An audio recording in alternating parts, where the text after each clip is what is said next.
You make me feel funny when you come around. Yeah, that's what I found out, honey. Good evening, everyone.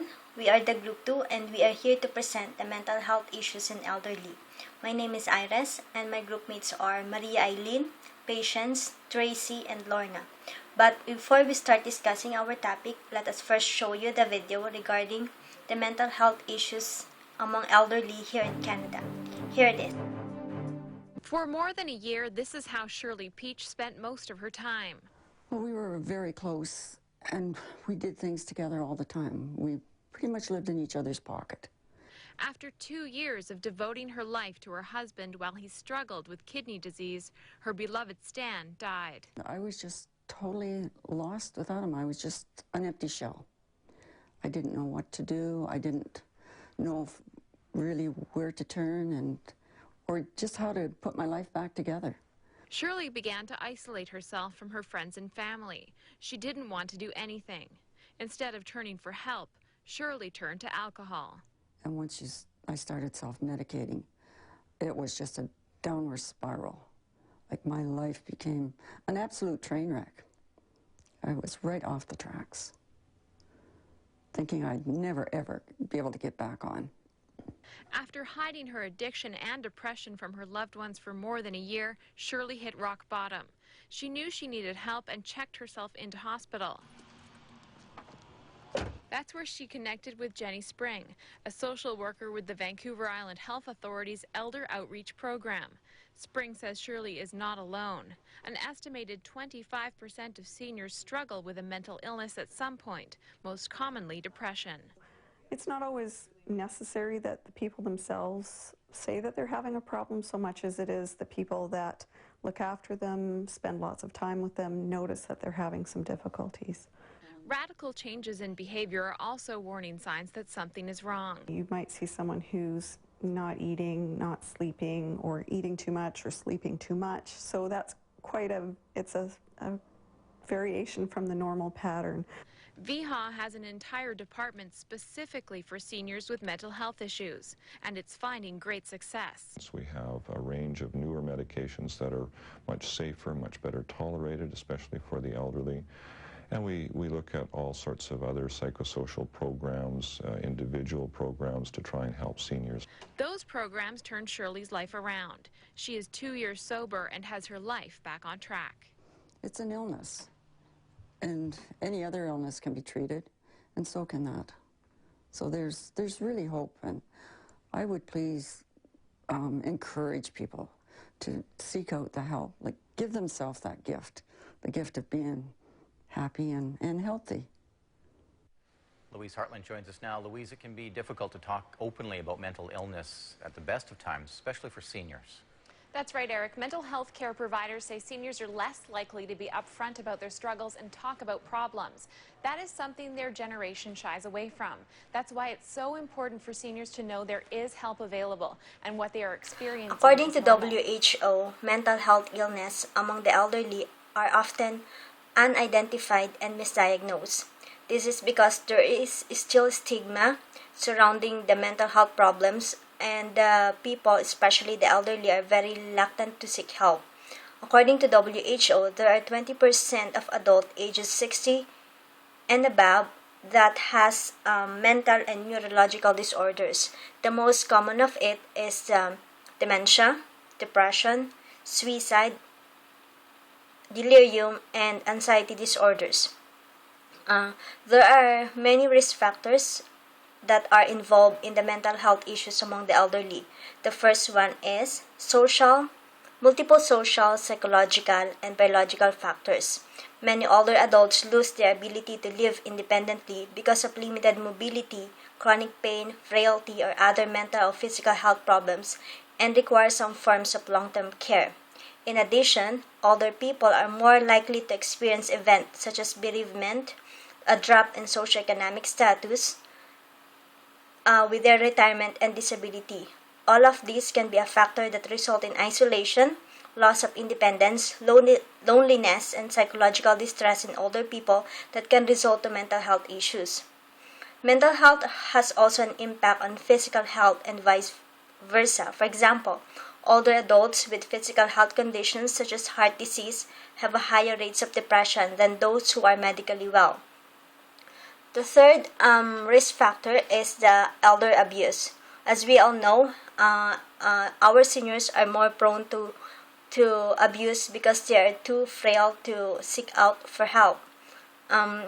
This abuse includes physical, sexual, psychological, emotional, financial, and material abuse. Neglect is also one of them.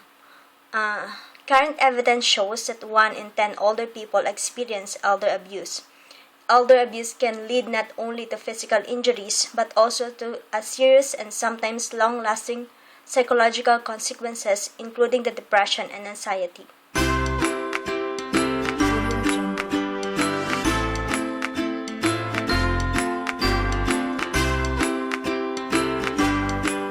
To discuss more about dementia, delirium, depression, suicide, and anxiety disorders, here are my group. You make me feel funny when you come around. Yeah, that's what I found. Hi, I'm Maria and I'll be reporting about dementia. First, I would like to share with you a quote coming from Carey Mulligan. It says here, those with dementia are still people and they still have stories and they still have character and they are all individuals and they are all unique and they just need to be interacted with on a human level. The definition of dementia is the progressive decline of memory and other thinking skills due to the gradual dysfunction and loss of brain cells. It affects memory, thinking, orientation, comprehension, calculation, learning capacity, language, and judgment. Consciousness is not affected. The impairment in cognitive function is commonly accompanied and occasionally preceded by deterioration in emotional control and social behavior or motivation.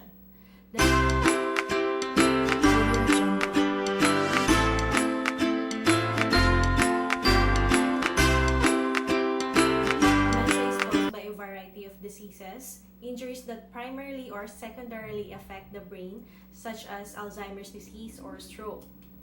The signs and symptoms are categorized into 3 stages. The early stage, where it is often overlooked because the onset is gradual. The common symptoms include forgetfulness, losing track of the time, becoming lost in familiar places.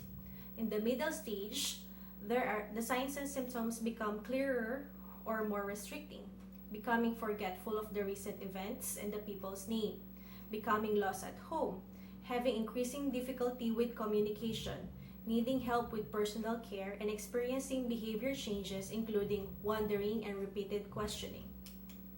With the late stage, there is total dependence and inactivity. The memory disturbances are serious and physical signs and symptoms become more obvious.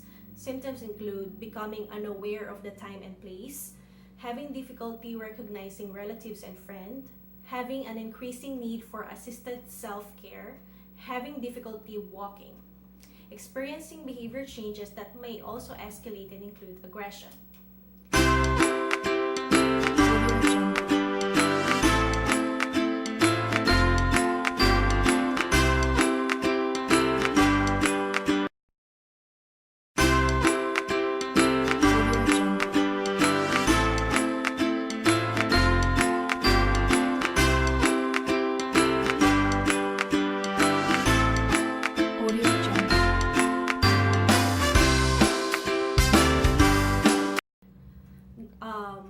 There is no cure for Alzheimer's disease, so the chief goals of treatment are to maintain quality of life, maximize function in daily activities, enhance cognition, mood, and behavior, foster a safe environment, promote social engagement as appropriate. Continued management, in cases of patient with repetitions, use distraction. Carefully consider the questions, speak calmly, use cues to help patient's memory, and fit the repetitive action in the normal household chores.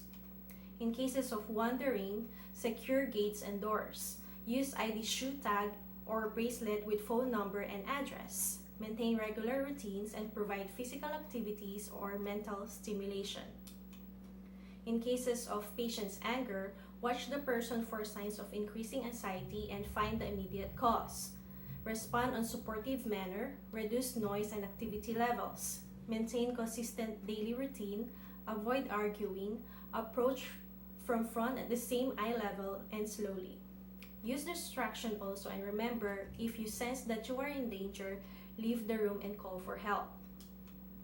In cases that the patient has any kind of socially inappropriate behavior, stay calm, be positive and reassuring. If possible, distract them with conversation. Don't scold and punish. And lastly, in cases that the patient has any kind of inappropriate sexual behavior, don't judge or scold. Give them privacy. Stay calm and try to distract them with non-sexual activity. Avoid approaching the person in ways that might be misunderstood.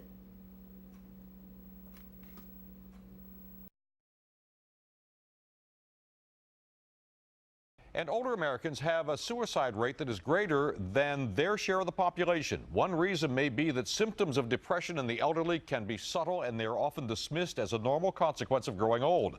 But as Perry Peltz reports, once diagnosed, elderly depression can be relatively easy to treat. Rosalind Auerbach says she lived for her family, raising her 2 children in Brooklyn, a marriage of 55 years, and now her greatest joy, 3 grandchildren. But at one time, Rosalind says she couldn't enjoy her family at all because she became depressed. I wanted to say, I'm going to give up, and I don't want to live anymore. I knew how to load and unload a gun in the dark. Phyllis, now 75 years old, says suicide was never far from her thoughts. The depression, she says, was relentless. You feel like you're worthless, that there's nothing more for you to do. Why are you here?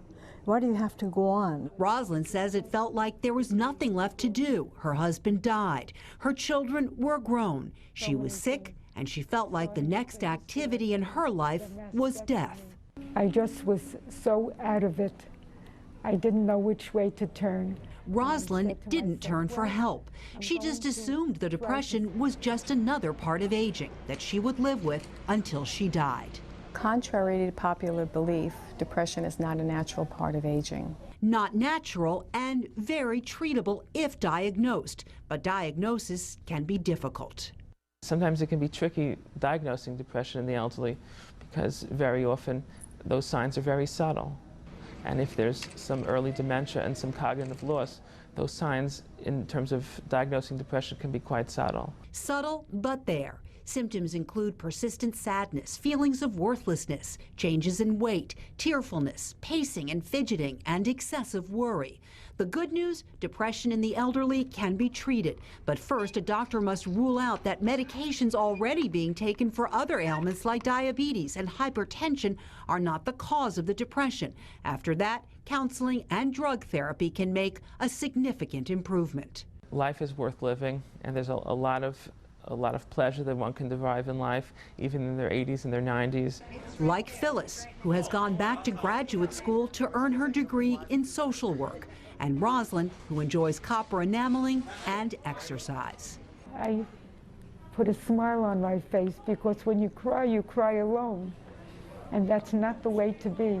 You have to be out and amongst people in order to make sure that you forget yourself just a little bit.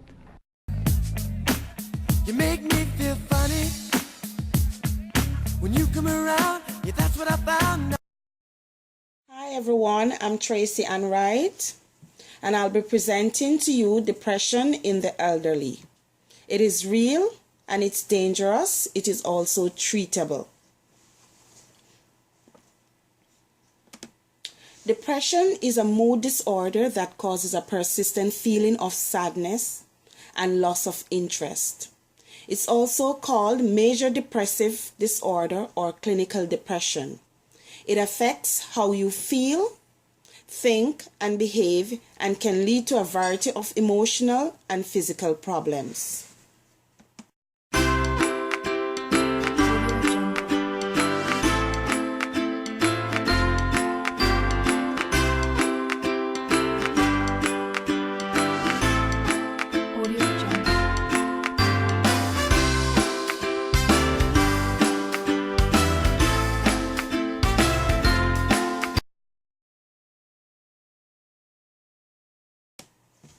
Risk factors includes loneliness and isolation, reduced sense of purpose, health problems, fears, recent bereavement, alcohol or substance abuse, hearing or vision impairment severe enough to affect function, current use of medication associated with a high risk of depression. Types of depressions. Major depression is common. It affects 15% of older persons, causes increased use of health services, excess disability, poor health outcomes, including increased mortality. Major depression is not common. It affects 1 to 2% of physically healthy community dwellers. Elders less likely to recognize or endorse depressed mood. Late life depression or geriatric syndrome is a recurrence of depressive symptoms that initially occur during adulthood. There is no known or identifiable precipitating factor. Patients usually have no family history of depression. Depressed mood is not required to meet criteria for major depressive disorder. Signs and symptoms: emotional, feeling sad, feeling stressed, feeling guilty, not wanting to do what they usually like, crying, moody, wanting to be alone, thinking about suicide, difficulty in focusing and remembering things, physical, eat too much or too little, gaining or losing weight, sleeping too much or too little, constipation, feeling tired or not wanting sex. Cognitive. Thoughts may be confused or slowed down, which makes thinking, concentrating, or remembering information difficult. Decision making is difficult and often avoided. Preoccupation with perceived failures or personal inadequacies, leading to a loss in self-confidence. Becoming harshly self-critical and unfairly judgmental. Persistent thoughts of death, suicide, or attempts to hurt oneself. Changes in behavior, withdrawal from social and leisure activities, failure to make important decisions, neglecting duties such as housework, gardening, paying bills, decreased in physical activity or exercise, reduced self-care such as personal grooming and eating, increased use of alcohol or drugs.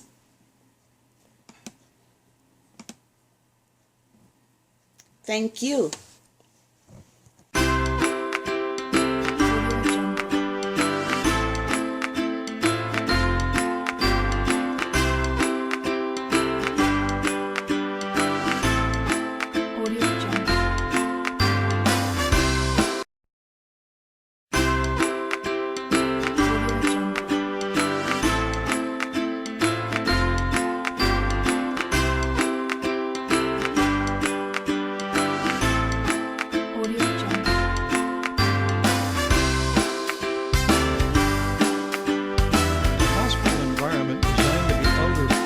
Reduce and prevent delirium. Some simple changes include large, easy-to-read room numbers and other strategies to help patients find their way around with less confusion. Bathroom mirrors low enough to be seen from a wheelchair encourage self-care and independence. Newspapers, calendars, and clocks help with orientation and engagement in daily life.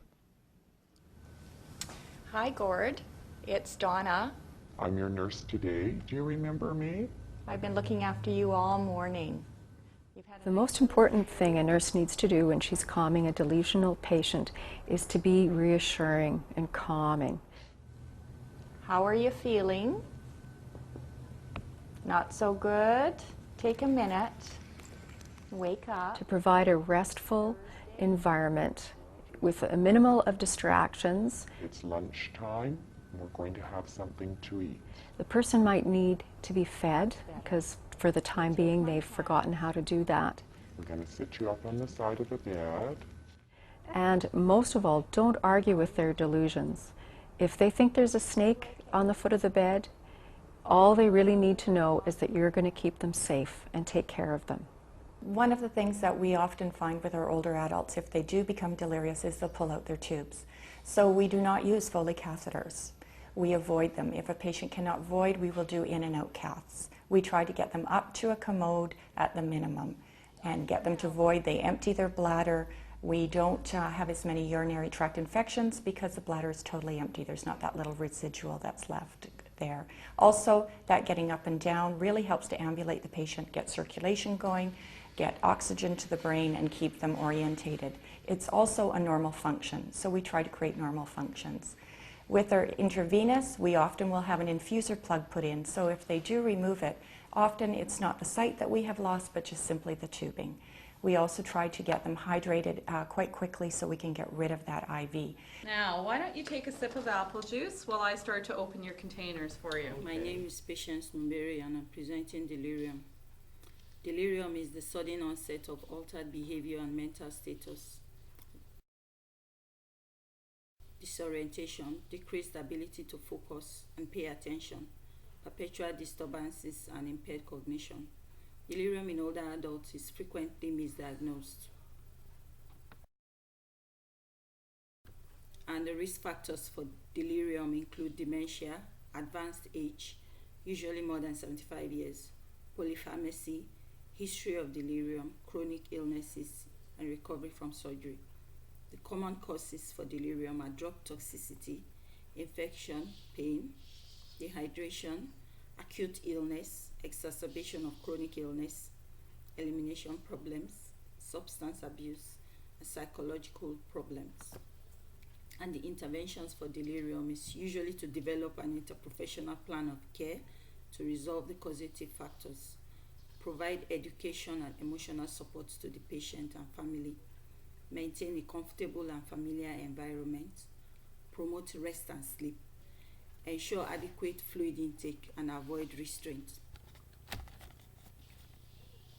Signs and symptoms of delirium usually begin over a few hours or a few days. They often fluctuate throughout the day, and there may be a period of no symptoms. Symptoms tend to be worse during the night when it's dark and things look less familiar. Primary signs and symptoms are that there's a reduced awareness of the environment. Patients are usually unable to stay focused on a topic, or they tend to switch topics. They get stuck on an idea rather than responding to questions or conversations. They can easily get distracted by unimportant things. They may be withdrawn with little or no activity or little response to the environment. There is poor thinking skills. They have cognitive impairment, and they usually appear as poor memory, particularly of recent events. There is disorientation. For example, they might not know where they are or who they are. There is difficulty speaking or recalling words, as rambling or nonsense speech, trouble understanding speech, and there is difficulty reading or writing. They might even have behavioral changes, which would include hallucination. They might get restless, agitated, or have combative behavior. They might call out, moan, or make other sounds. Sometimes they are quiet and withdrawn, especially in older adults. There's slow movement or lethargy. There's disturbed sleep habits and reversal of night-day sleep-wake cycle. Sometimes they also have emotional disturbances, which will include anxiety, fear, paranoia, depression, and irritability or anger. Since delirium and dementia are particularly similar, it's difficult to distinguish in both, and frequently delirium occurs in people with dementia. You make me feel funny when you come around. Yeah, that's what I found. Hi everyone, this is the continuation of our topic. We are in the group 2. My name is Lorna Padasay. I'm going to tackle suicide. Suicide is the voluntary and intentionally act in one's own life. Suicide is the third leading death in adolescents and young adults. 15 to 24 years old, and men is more likely commit suicide than women. Who is at risk in suicide? The person who are at risk in suicide is those who lost their independence and functioning of daily activities. Person who abuse alcohol and drugs. Person who experience a major loss like their loved ones, the death of their loved ones. Also, a person who have a previous suicide or attempt, or the person who talk about suicide, and also the family committing the suicide. You make me feel funny when you come around.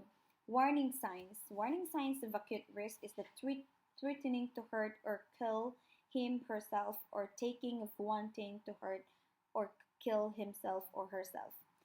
Second is looking for ways to kill him or herself by seeking access to firearms, pills, available pills, or other means and of suicide.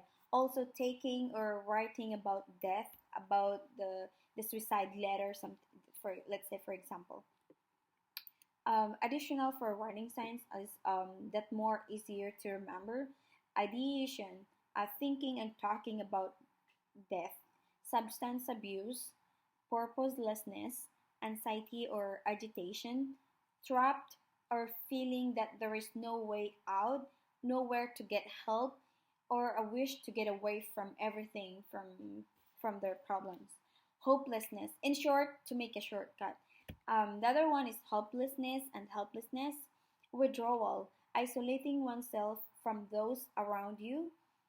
Anger, recklessness, and mode of changes.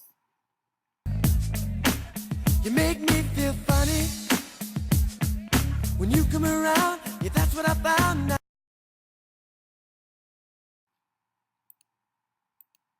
out. Two types of suicide. There is active and passive. Active is self-destructive impulse, has intention, has motivation, has a plan, and has the ability to carry out the plan. While the difference from active to passive, the passive is they decline medication or treatment and stop eating or drinking, and there is more common in long-term care. Management. Take action to prevent the person from suicide. Remain calm and listen attentively without just judging. To decrease frustration of the person. Acknowledge and assess the seriousness. You have to assess what's you have to assess the client, the reason why he wants to suicide or she wants to suicide. Remove dangerous items. You make sure that the client is safe and it's not doing harm. Ask what do you plan to do, and then report immediately to staff. You have to inform the staff, especially the nurse who are in charge in the facility, regarding with the attempt with the suicide. Do not leave the resident alone. You have to make sure that the resident is safe and to prevent harm. Thank you.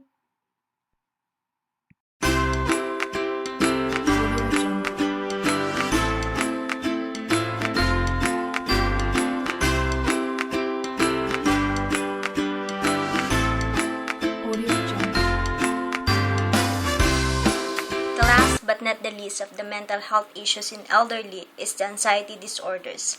Anxiety disorders are characterized by a persistent and intense fear of objects, persons, situations, or events that disrupt considerably the person's usual activities.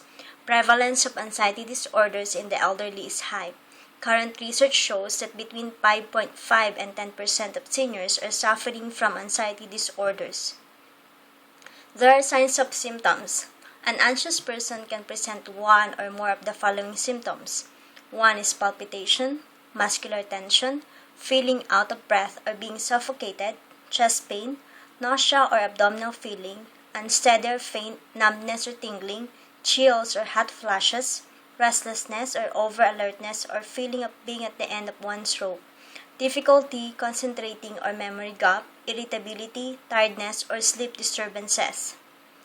There are two kinds of treatment to treat the anxiety disorder. The first one is medication, and the second one is behavioral or cognitive psychotherapy.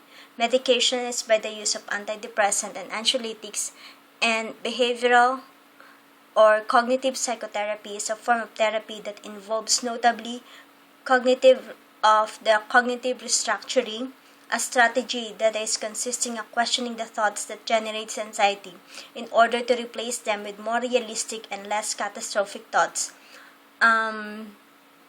They also use some systematic confrontation of anxiety-provoking objects or situations in order to desensitize a person in face of anxiety. Psychotherapy may take several weeks or months.